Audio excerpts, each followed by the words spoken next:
So on this special day, on Monday, October 12th, known as the day when Native Americans discovered Christopher Columbus lost and having no idea where he was, we welcome you to this edition of the Native News Update. I'm your host for today's program, Paul Demain.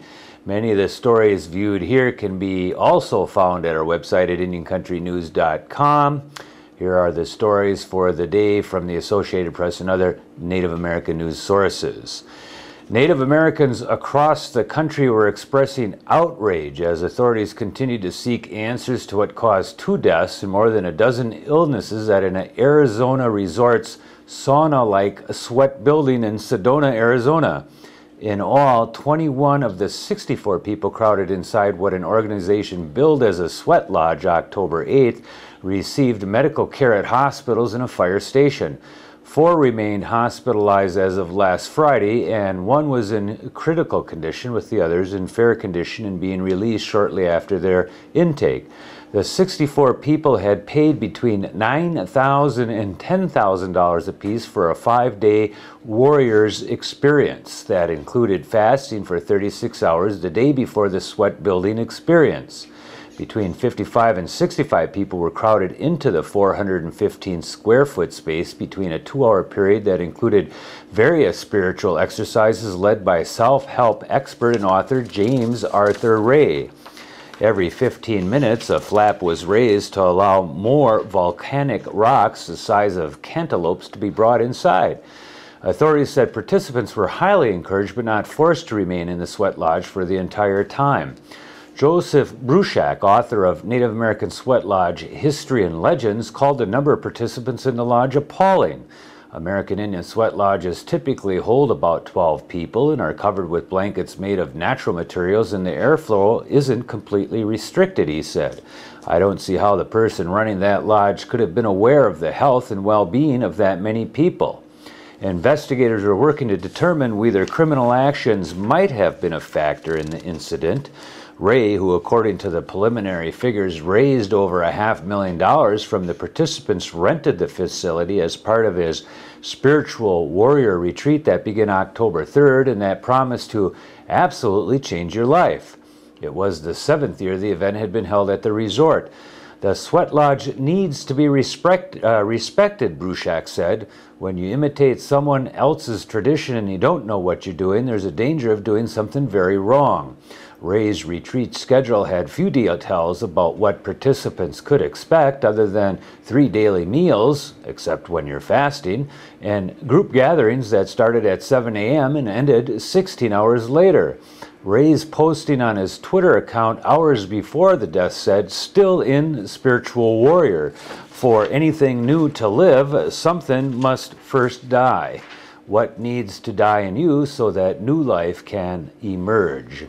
The post and 2 others have since been deleted. The Angel Valley Spiritual Retreat Center, built on the former ranch property in the high desert and red rock country of northern Arizona, bills itself as a natural environment for self-discovery and healing through a holistic approach aimed at balancing the mind, emotions, body, and spirit.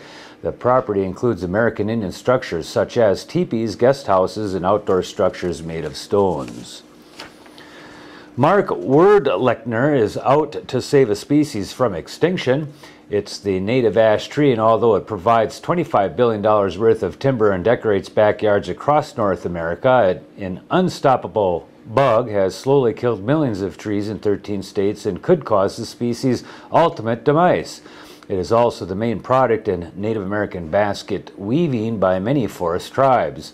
The horticulturalist for the Federal Agricultural Research Service in Iowa is heading an effort to collect tens of millions of ash seeds from across the U.S. that can be frozen and ready to plant when researchers figure out how to kill or control the emerald ash borer.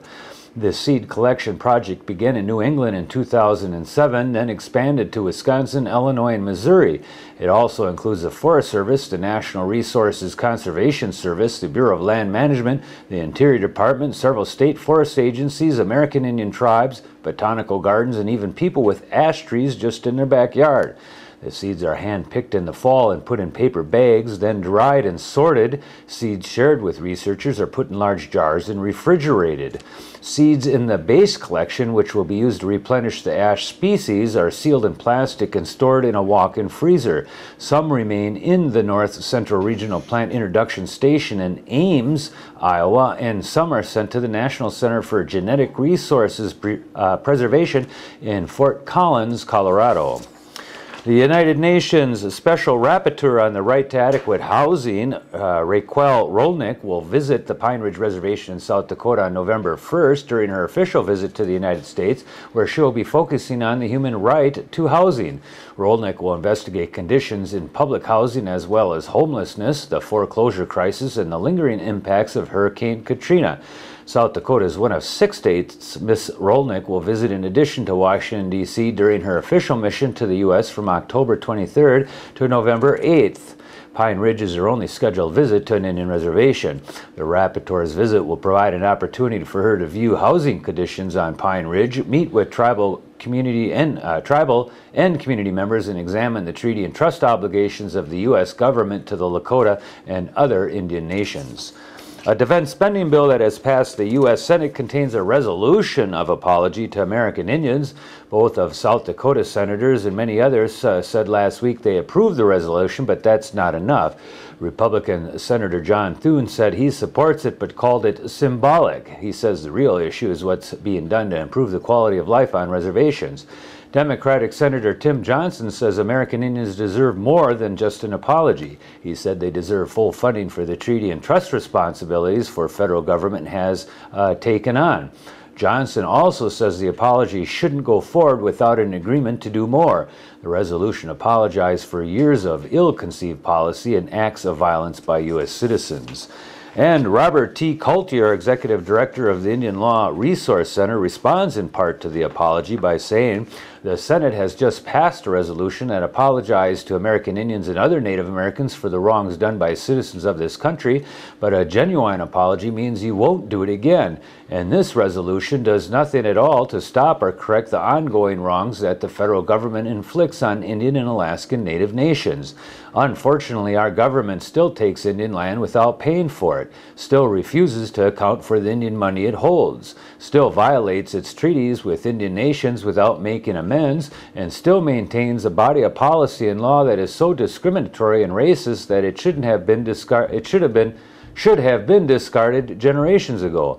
More steps will be needed for Congress to finally adopt this resolution. To make a real apology, Congress needs to stop doing the things that is apologizing to Indian nations and other Native people for." That resolution in its entirety can be found at www.indianlaw.org. That is the Robert T. Coulter response to the resolution. And coming up here very soon, the International Institute for Indigenous Resource Management presents the 6th Annual Indigenous Films and Art Festival. That is October 13th through the 18th. Telling Our Stories is the theme, and that's by the Institute. That's the Centers for American Indian and Alaskan Native Health, UCCD, in Aurora, Colorado. And on the first evening, you're invited to an opening night event. That's Barking Water with director Sterling Harjo appearing in person. Join them for fry bread and soup and other things and festivities at that opening evening on Tuesday, October 13th. And also, the Indigenous Support Network and Student Environmental Action Coalition presents Savage Family, the radical indigenous hip-hop from Lawrence, Kansas, at 9:30 p.m. Old Main Street. That's a free event. Speakers include Kankola Tia Ospe and Jim Tulstrup.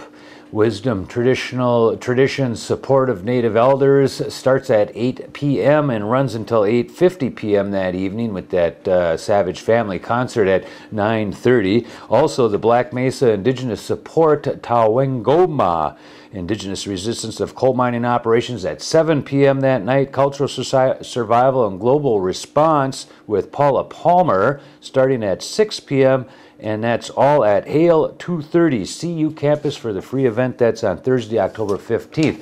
And that is the latest roundup of news from Indian Country on this edition of the Native News Update. We want to thank you for joining with us, and come again soon. Miigwech. And thank God Columbus was not looking for turkey.